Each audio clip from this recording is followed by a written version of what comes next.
Bismillahirrahmanirrahim. Assalamualaikum warahmatullahi wabarakatuh. Alhamdulillah rabbil alamin. Segala puji bagi Allah, Tuhan semesta alam. Sholawat dan salam atas baginda Rasulullah Muhammad SAW, keluarga dan para sahabatnya. Marah bagian dari sifat manusia yang ditanamkan dalam dirinya untuk menjadi ujian baginya. Tidak semuanya tercela. Ada sebagiannya yang terpuji, yaitu marah yang dilakukan karena Allah, yang disebabkan adanya aturan-aturan Allah yang dilanggar. Sedangkan marah secara umum yang diakibatkan emosi memuncak dalam dada adalah tercela. Bahkan Nabi Muhammad SAW mengabarkan, marah yang semacam itu hasil dari godaan setan. Beliau bersabda, marah itu dari setan. Hadis riwayat Abu Dawud. Karenanya, jika seseorang sedang marah atau dikuasai amarah, hendaknya ia memadamkannya dengan berwudu. Rasulullah SAW bersabda, marah itu dari setan, ia diciptakan dari api. Sesungguhnya api padam dengan air. Jika salah seorang kalian marah, hendaklah ia berwudu. Hadis riwayat Abu Dawud. Selain berwudu, disyariatkan juga untuk berdoa, yakni berlindung kepada Allah dari godaan syaitan terkutuk dengan membaca ta'awudz. A'udzubillahi minasyaitonirrajim. Aku berlindung kepada Allah dari setan yang terkutuk.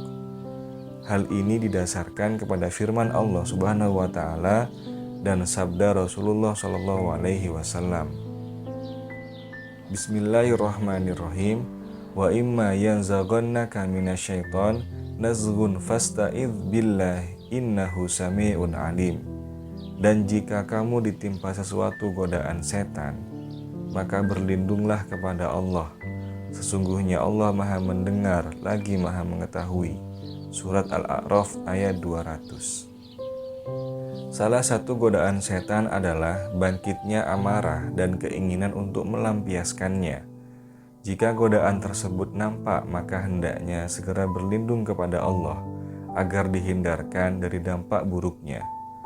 Diriwayatkan dari Sulaiman bin Surat radhiyallahu an, ia berkata, saat aku duduk bersama Nabi Muhammad, ada dua orang saling memaki.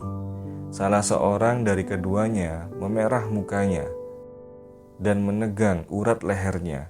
Kemudian Rasulullah SAW bersabda, sungguh aku tahu ada satu kalimat kalau ia ucapkan maka akan hilang amarah yang ada pada dirinya.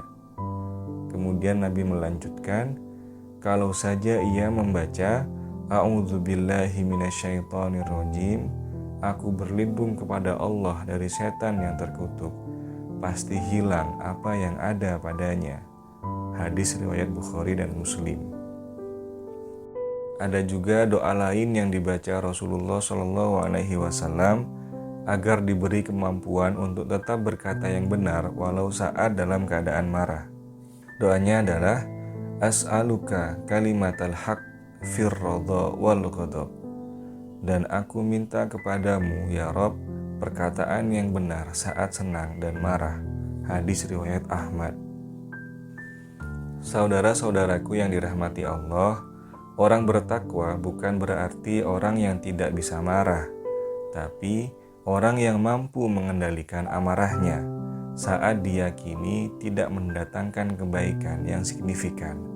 Seharusnya kita sebagai seorang muslim bisa lebih dekat kepada sifat lembut dan memaafkan, karena yang dibutuhkan dunia saat ini adalah sosok agama yang rahmatan lil alamin, menebar cinta dan kasih sayang kepada segala ciptaan seluruhnya. Demikianlah, mari kita akhiri dengan doa, ya Allah, berilah kami kekuatan untuk bisa mengendalikan amarah kami. Ya Allah, jadikanlah kami seorang hamba yang senantiasa bisa menebarkan cinta dan kasih sayang kepada seluruh makhluk-Mu, baik itu kepada sesama manusia, kepada hewan, bahkan kepada benda mati di sekitar kita. Amin ya rabbal alamin. Terima kasih banyak. Wassalamualaikum warahmatullahi wabarakatuh.